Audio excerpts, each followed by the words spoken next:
बिहार विधानसभा चुनाव और दूसरे राज्यों में उपचुनाव संपन्न कराने के बाद चुनाव आयोग ने 2021 में होने वाले चुनाव को लेकर ऐलान कर दिया है कि पश्चिमी बंगाल के साथ साथ तमिलनाडु, असम और पुडुचेरी में तय समय पर चुनाव होंगे और चुनाव कराने के लिए आंतरिक तैयारियां शुरू हो गई हैं।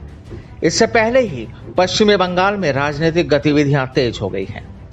पश्चिमी बंगाल में ममता सरकार को 10 साल हो गए हैं, इसलिए बंगाल में तृणमूल कांग्रेस के बुरे प्रशासन पर जनता का ध्यान खींचने की कोशिश की जाएगी और बीजेपी के बढ़ते धार्मिक ध्रुवीकरण से अलग तृणमूल गवर्नेंस के मुद्दे पर चुनाव लड़ेगी, जैसे बिहार में आरजेडी ने किया था। आपको बता दें कि तृणमूल को बीजेपी से तगड़ी टक्कर है, तो हिंदुओं के बीच लोकप्रियता हासिल करने को मजबूर होना पड़ रहा है। हाल ही में तृणमूल पार्टी ने गरीब पुजारियों को घर और भत्ते देने की घोषणा की थी। ऐसे में अगर लेफ्ट एक साथ लड़ती है या AIMIM जैसी पार्टी कुछ सीटों पर चुनाव लड़ रही है, तो दोनों ही तृणमूल के मुसलमान वोट छीन सकते हैं। तृणमूल की हालत इस समय दोधारी तलवार पर चलने जैसी है। उसे बीजेपी को पूरी तरह से हिंदू वोट बटोरने से रोकना है, साथ ही यह भी तय करना है कि मुसलमानों को कोई दूसरा बेहतर विकल्प ना दिखाई देने लगे।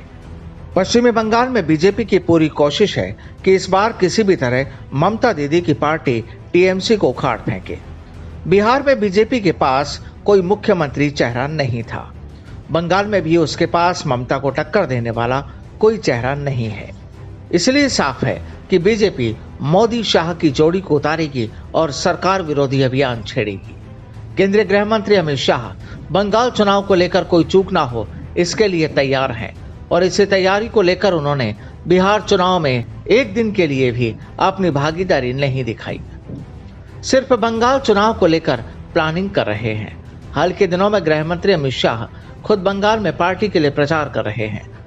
यह बिहार से एकदम अलग है, जहां पार्टी अध्यक्ष JP नड्डा ने मोर्चा संभाला था। वैसे पश्चिमी बंगाल में बीजेपी के लिए लेफ्ट कांग्रेस भी परेशानी पैदा कर सकते हैं, जो कि सरकार विरोधी वोटों को बांटने का काम करेंगे। बिहार चुनाव में जीत के बाद नई दिल्ली में पार्टी वर्कर्स के सामने PM मोदी ने कहा था कि जो लोग ऐसा सोचते हैं कि वे बीजेपी कार्यकर्ताओं की हत्या करके चुनाव जीत सकते हैं, उन्हें दीवार की लिखावट पढ़नी चाहिए। PM मोदी ने इस टिप्पणी के साथ पश्चिमी बंगाल में ममता बनर्जी सरकार की तरफ निशाना साधा था। बहरहाल बिहार के बाद पश्चिमी बंगाल में अगले साल चुनावी जंग छिड़ने वाली है। बीजेपी का परचम इस समय बुलंदियों पर है।